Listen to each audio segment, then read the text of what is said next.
Yo, yo, yo, what is going on, CoD Familia? It is your boy BN, aka Mr. Kingdom Builder, and today I wanted to touch on just an update for Season 2, right? It finally started. You can see here top left, right, we got SS1-0001, which is a long code, I will say, but it does essentially indicate Season 2, which is the merge server that we're on now from Kingdoms 1, 2, 3, and 4, combining onto a single point. Now, I'm going to be showing you guys quite a bit today.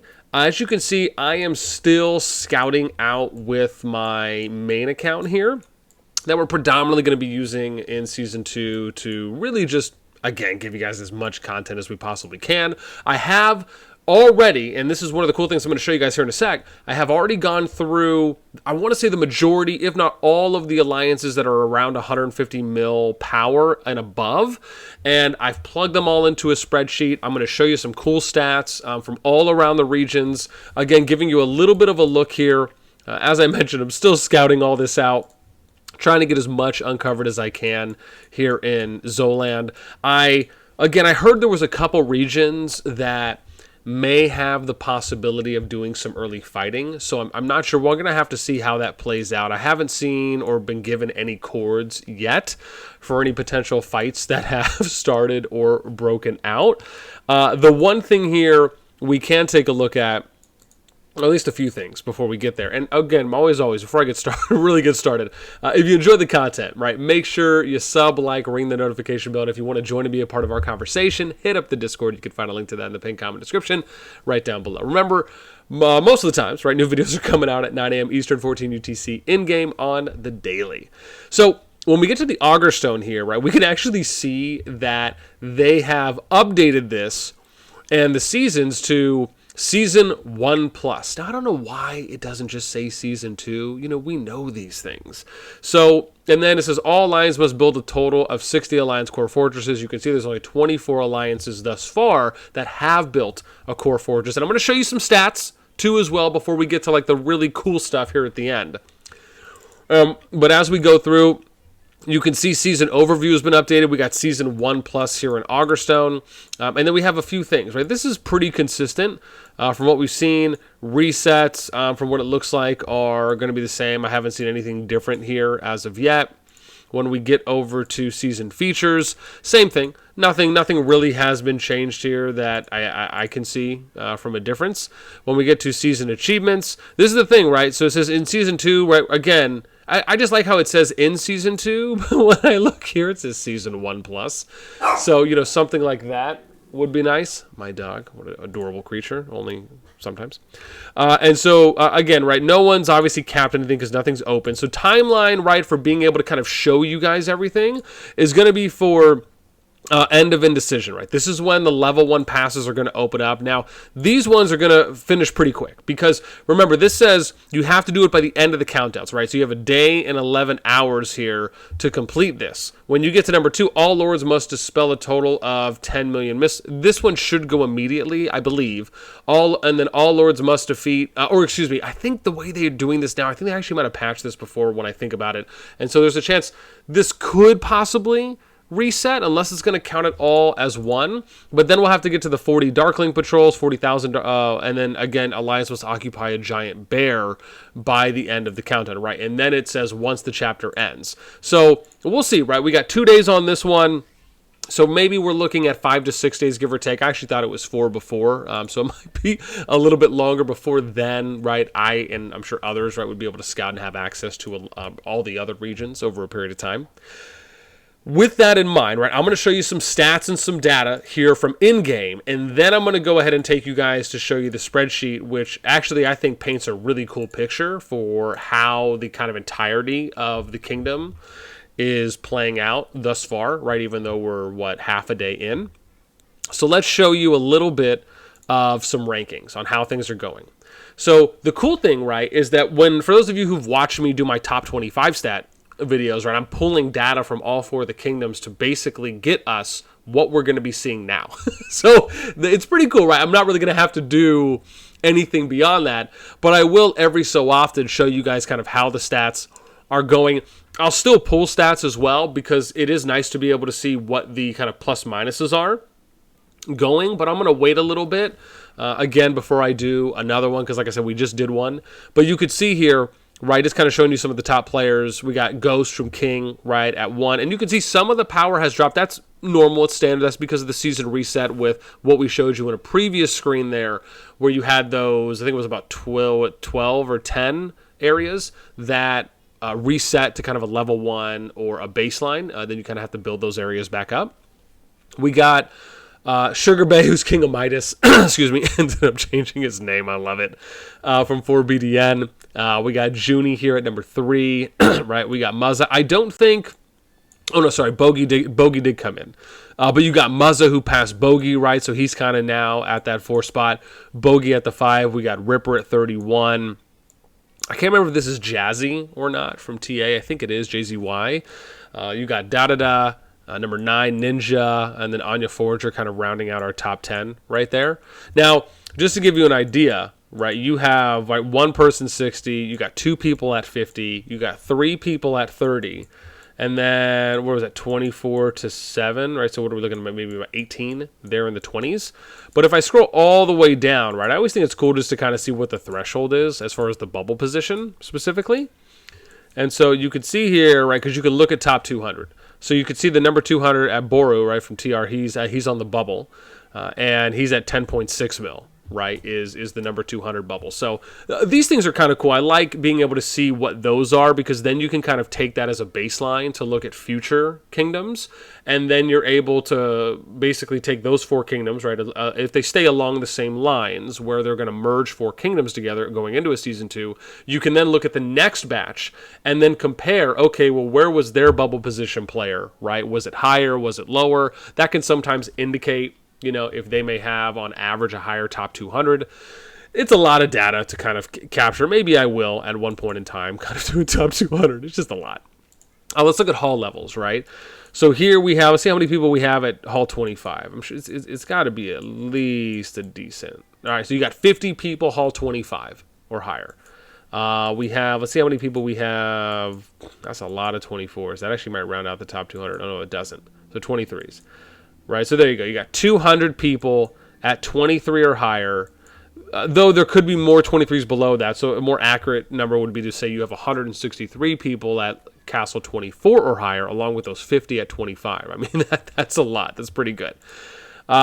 This is cool, though. I like how the RSS gathered has reset. So that'll be something we'll have to reset as well. And again, it's only been about a half a day. But you can see here, right, we got Jamie, spelled backwards. This is Iamaj?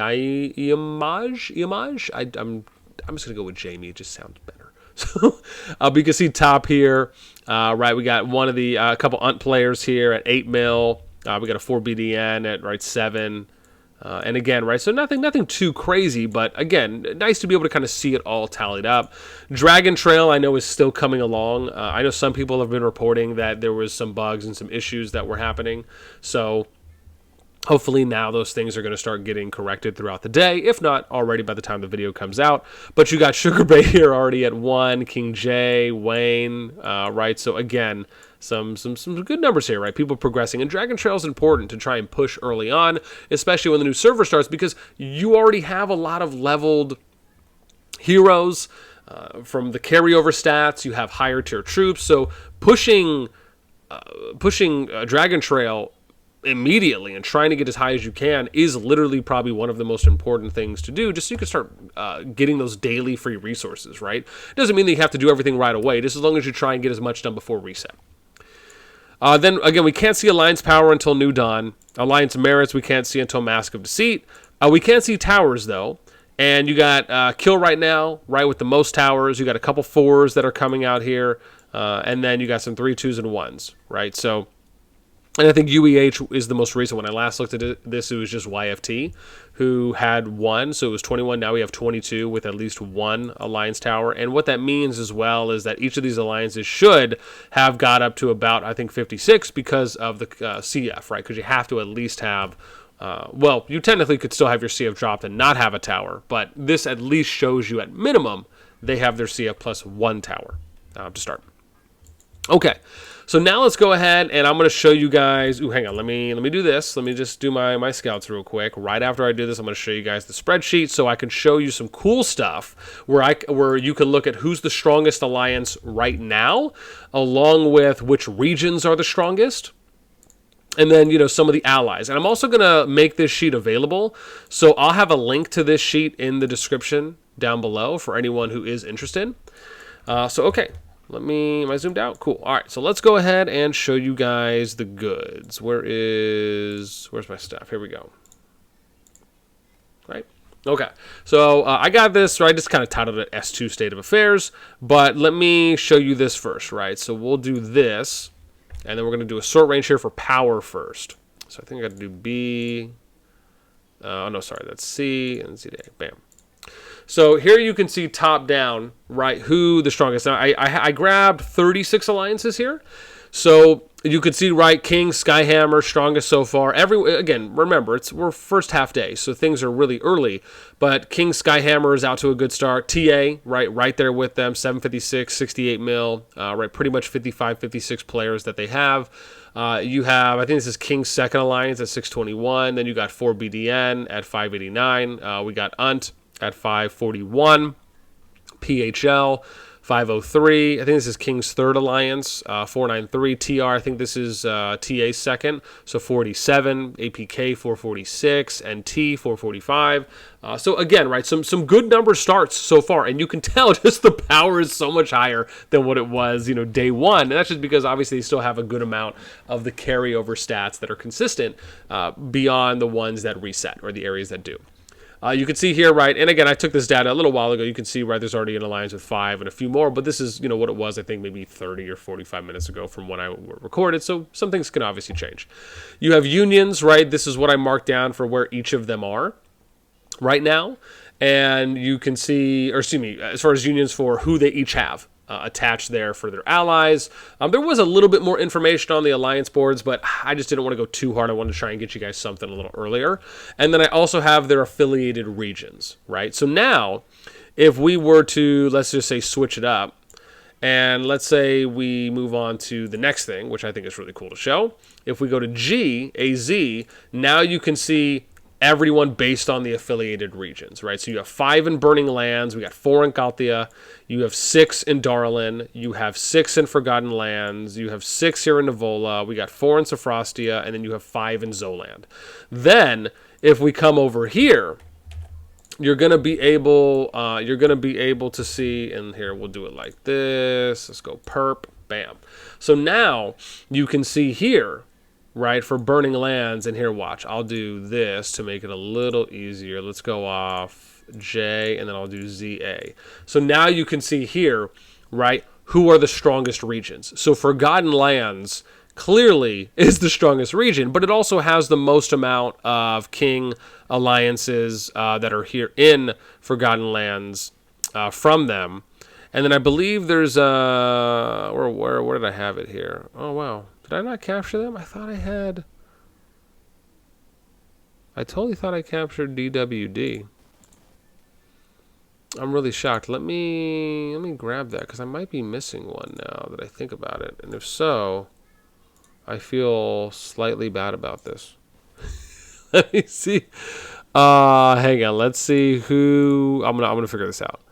DWD. Who do I have to find? K7NG. Okay.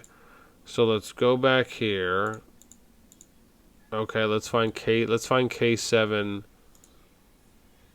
I bet you it's going to be on one of these. I can dive in. K7, let's go to 2. Let's go to 5. There we go, K7NG. So there's DWD. Oh, never mind. Okay, good. Okay. Whew. I was tripping, man. I thought they had a bunch of power, and I was just totally missing it. So we're good. Okay. So let's go back. So again, right, you have 6 here in Forgotten Lands, and again, right, look at that. They're at 2.689 billion, right? So almost 2.7 billion. Again, the strongest region. Then you have Zoland, right, at 1.791, and you can see here Zoland has a mixture of UNT players, YFT. You have another what was it, K4NT we have. You have a kind of Hispanic alliance, which I actually heard was kind of a grouping, and I think there's 2 or 3 big Hispanic alliances, but they're basically we're trying to kind of take all the Hispanic players or slash Latin players and consolidate them into one alliance. So you have a few here, and you could see based on the allegiances, right, that most of these are probably good. The only one could be UEH, so UEH could be an example of one here in Zoland where they might fight, for example, and that's actually where I am in now. So the hope is, I don't know if I want to say hope, but it'd be cool if we were able to see some fighting. I mean, obviously there's somewhat of a kind of overwhelming advantage it looks like when you're looking at the 4 alliances potentially versus 1, but that's something there. Forgotten Lands, I don't think is going to have any contention because all the big players there are pretty much server 1. Then you get to Kaltia, and that's 1.767 billion power, and then we look at Kaltia. Right, you can see this is TA. I think Icun might, right, and again, everyone's affiliated. You can see that based on the unions here, so it makes sense, right? It's pretty solid. There might not be anything happening in Kaltia. Then you get to Nivola, and you're at 1.734 billion, right? So we look at Nivola, and you got 6 alliances here. If you look at just the unions, right, you could see 4BN, right, INT, NT. Okay, so that looks consistent. NT here, 4BN1, 4BN1, NT. So, right, and then you have GRZ, GR, right? So these 2 alliances, right, it depends because these ones are with 4BN1 and NT. So there's a chance that there just might not be anything that happens here, right? You got GRZ here from server 2. So that's something that, again, there might not be anything that goes on in Nivola, right? If these alliances, I mean, it seems as though there's at least connections. If not connections between all 6, there's almost kind of group connections for 2 to 3 of them, and then another 2 to 3, and then you might have one alliance within each that has crossover to both groups, from what it looks like. So again, who knows if there's going to be any fighting in Nivola just based on how this looks, at least unless we hear otherwise. And anyone is more than welcome to let me know in the comments below. I'd love to hear. And then we get to Darlin, right? You're at 1.733 billion for Darlin. So we have 6 alliances here in Darlin. And again, right, kind of meeting around 150 mil minimum, and then upwards for the alliances we captured. And you can see here, based on a lot, right, you got PH, right, we got Holy, 4G, DWP, Unit Pink. And if you look at unions, you can see Holy's here, 4G10, DWP, right? That's 4 alliances, right? Then you got 4G10, Holy, right? So pretty much everyone here, maybe with the exception of Iblis Pink, because they just didn't have any at the time. I doubt, I mean, if anything, maybe Iblis Pink might be the kind of outlier, for example, such as UEL in Zoland. So we'll see if it plays out that way in Darlin. But this, to me, seems as this is pretty, much a done deal where we might not see any fighting in Darlin as well. Then we get to Burning Lands. You're at 1.591 billion. Burning Lands, there's 5 alliances here, right? So you got POS, I believe they're from server 4, and then you got Animal Park. But you could see they're already unioned with them. So again, we might not even find anything in Burning Lands. Then you get to Sophrostia, the last region, and just the weakest overall, or lowest powered, I should say, at 1.253 billion. And you're looking at Sophrostia with, again, 4 alliances, right? And you got pretty much the forbidden alliances here, right? The only one that could be an outlier is RND, Red Names or Demons, just because they didn't have any unions yet at the time when I recorded. So, or I should say at the time while we're recording, while I pulled the data. So we'll see, right? Maybe that could be an outlier. Might see a little bit in Sophrostia. I think the more than likely chance is that we're probably going to see some fighting in Zoland between UEL, or UEH, excuse me. I think I said UEL before as well, but UEH and maybe these 4 alliances. Again, it is still early, and not all of the players have yet to port into Season 2, so, we're going to have to give it about 24 to 48 hours to really see how everything is playing out, and I'll definitely do another update video to show you guys. But this is cool. I mean, again, right, maybe there could be some fights that break out. Let me know in the comments. Again, as always, right, if you're in Season 2, you could always add me on Discord. You can ping me on Discord if a fight is about to break out, if a war is about to happen, if something sneaky is going on, let me know, right? I will definitely always do my best. The good thing is because everyone's merged now and I'm predominantly going to just be on one character, it will be easier for me to see messages in-game, but my preference is always on Discord just because I'm more than likely to see that first before I see something in-game. But again, you're even more than welcome to ping me on both, and that's no problem at all. right? I look at it as more friendly reminders, so you're never bugging me. But yeah, so that is pretty much it, right? From what we're seeing right now. Again, man, it's been crazy. Just man, chat is so active, and there's already some smack talk that's been going on as well.